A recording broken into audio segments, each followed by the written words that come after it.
All right, hey there, class. Today we're going to go over mass calculations. So, going to use some of the ideas that we talked about in the last lecture with moles and mole ratios to actually do something useful. So, get the PowerPoint started here.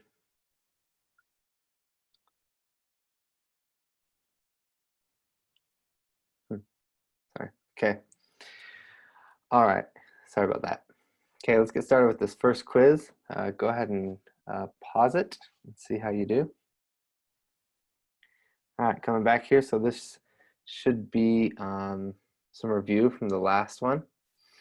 And in the last lecture, I showed you a map that I like to use when I'm solving these problems. So this is it in the top left corner. Hopefully you can see it. Okay. So it says we're starting here with 132 grams of carbon dioxide. Okay. How many, so 132 grams. How many grams of oxygen atoms are there? So our carbon dioxide here, if you're using the map that I like to use, we're going to call that A, and we're going to grams of oxygen. So we'll call the oxygen B, okay?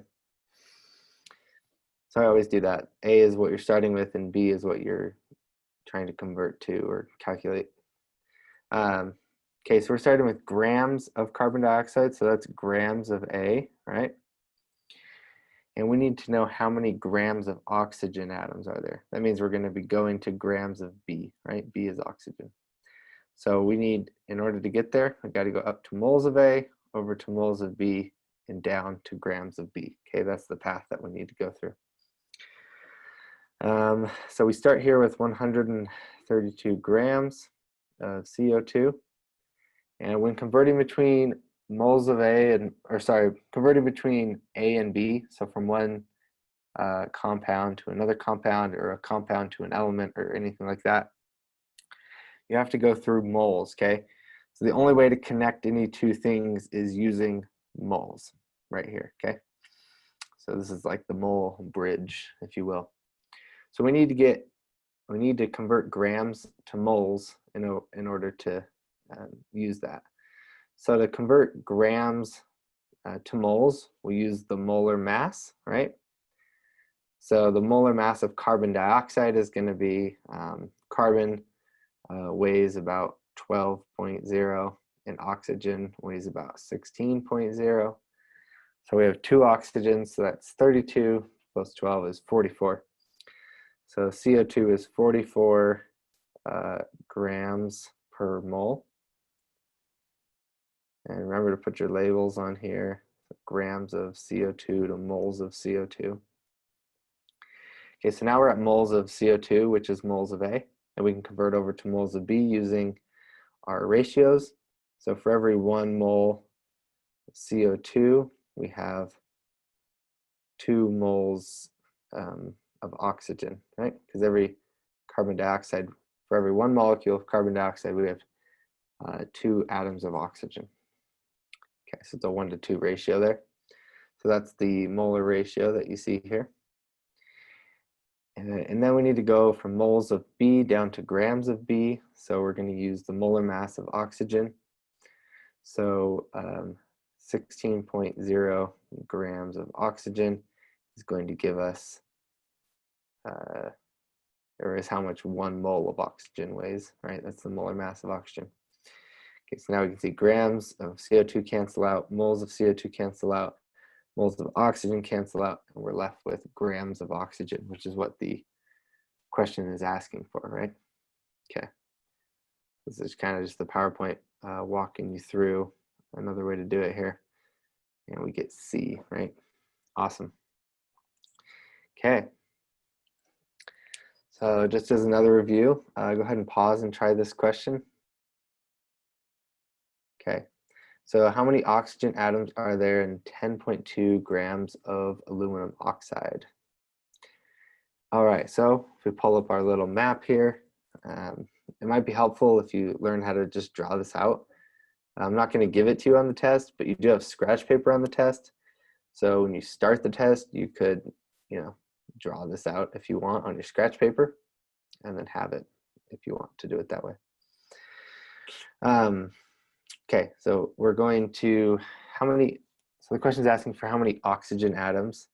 Okay, so that means oxygen is going to be our B, right? That's what we're trying to solve for. Are there in 10.2 grams of aluminum oxide? Okay, that's going to be our A. All right. A. Okay, we're starting with grams of A, right?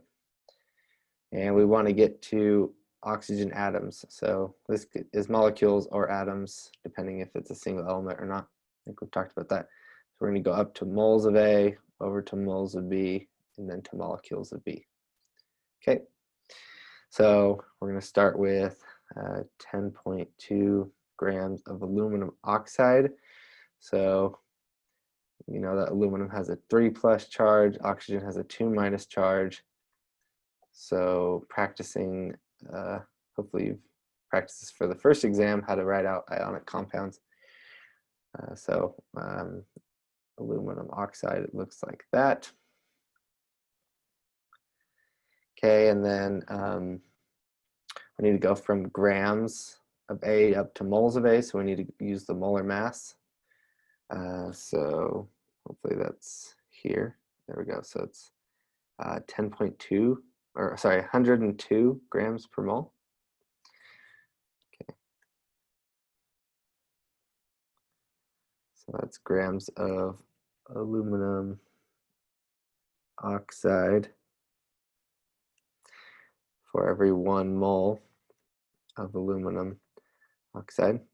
And if you're struggling to know like which one goes on top and which one goes on bottom here, it really just depends what you're trying to cancel out. So if we're starting with grams of aluminum over here on the, or of aluminum oxide on the top, we need to have that on the bottom in our conversion factor so that those cancel out.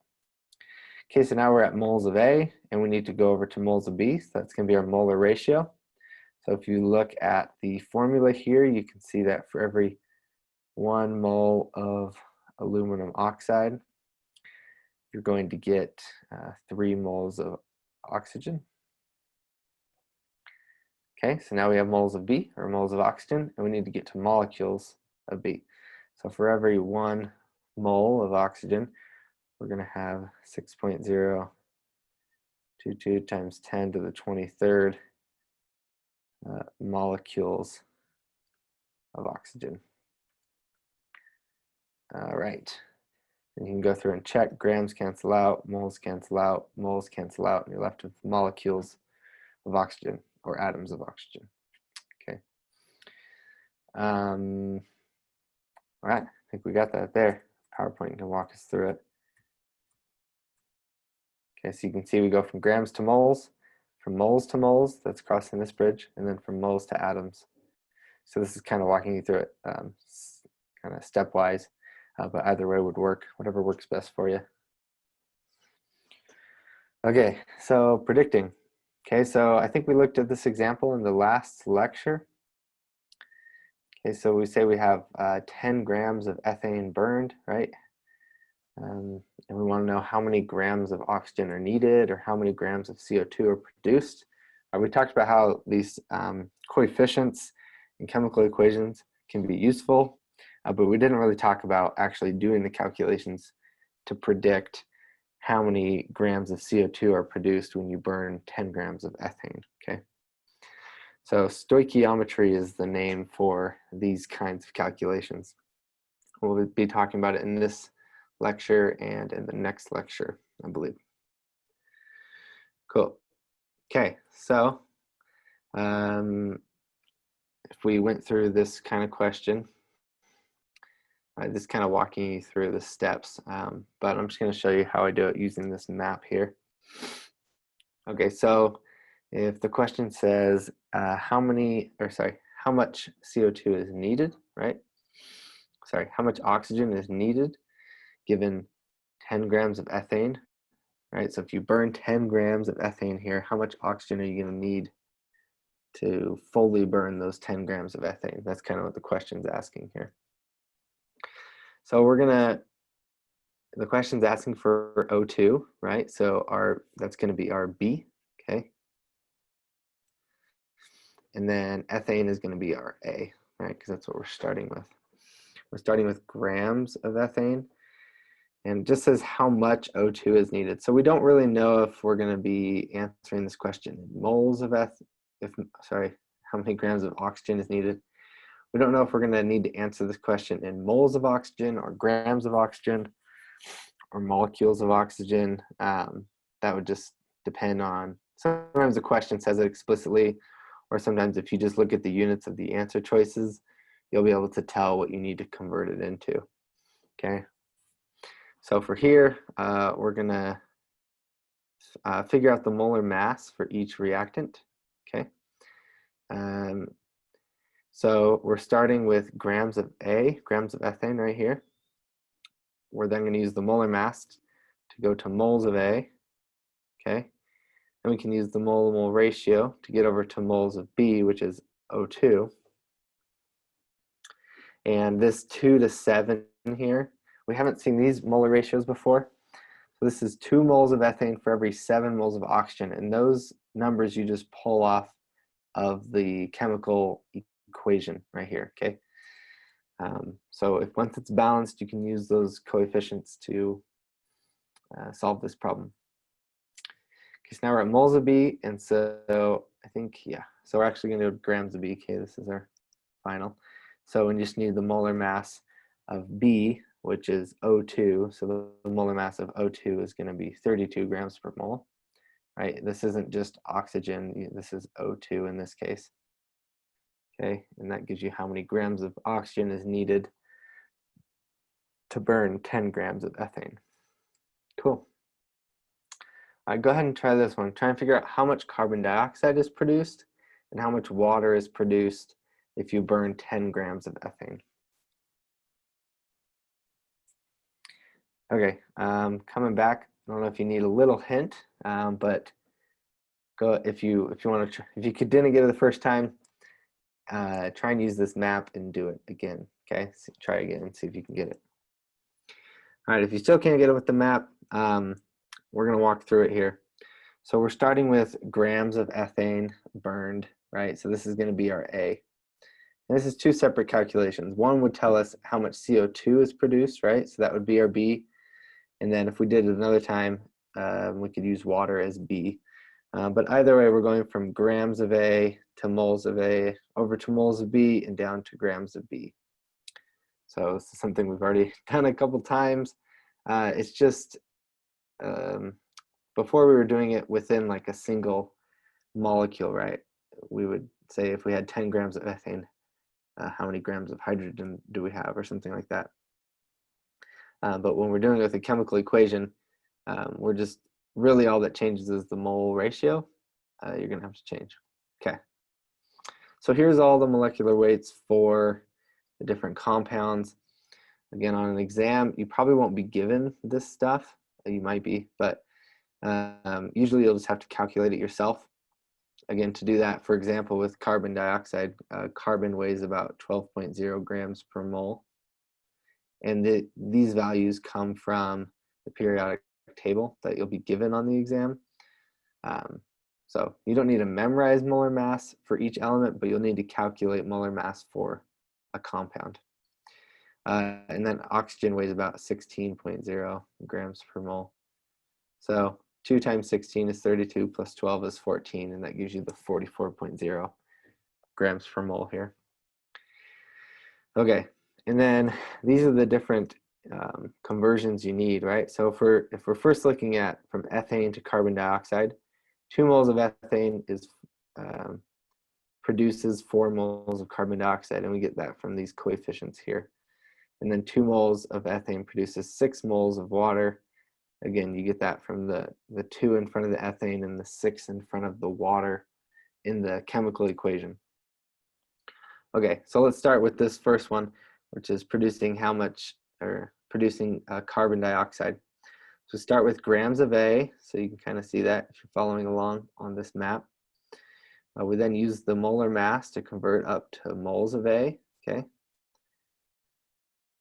And then we use the mole-to-mole ratio between moles of ethane and moles of carbon dioxide. Okay, so for every 2 moles of ethane, you see here on the chemical equation, you produce 4 moles of carbon dioxide.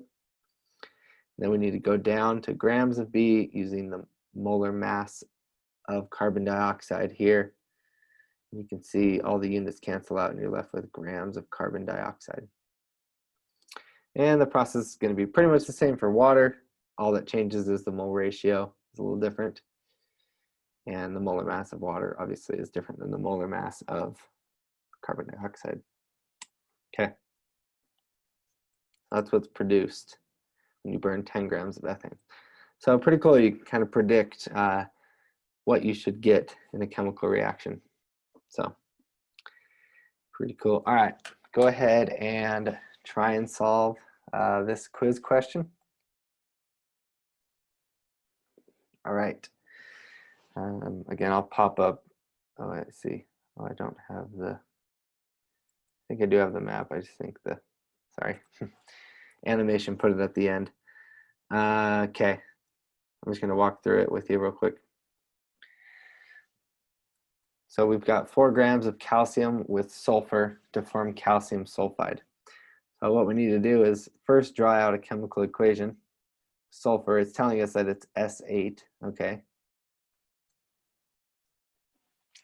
And we're forming calcium sulfide. So we know that calcium forms a 2+ charge, sulfur forms a 2- charge, right? So we should have calcium sulfide just like that, okay? Shoot, sorry. Forget that it deletes my stuff. Okay, so forms calcium sulfide.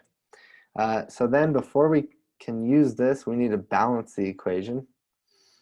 So we're going to go ahead and do that. So we have 8 sulfurs on the left side and only 1 on the right. We need to add an 8 in front of this calcium sulfide.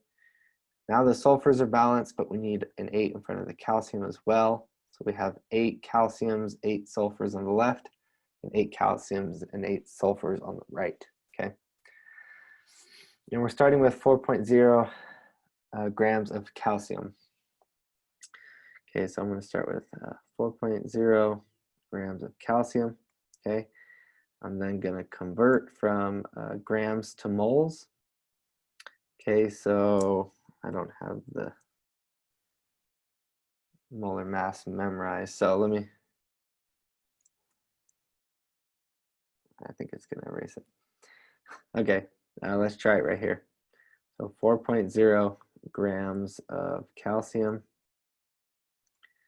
Okay, and then calcium weighs 40.1 grams for every 1 mole of calcium. Okay, and then we need to convert, we're moving over to grams of sulfur, right?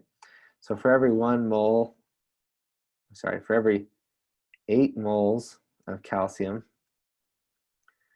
we have 1 mole of sulfur S8, okay? So I get that from the chemical equation, right? There's basically a 1 in front of here if there's nothing written. So my ratio is 8 moles of calcium to 1 mole of sulfur. And this sulfur is S8, it tells you right here. So I wrote S8 there.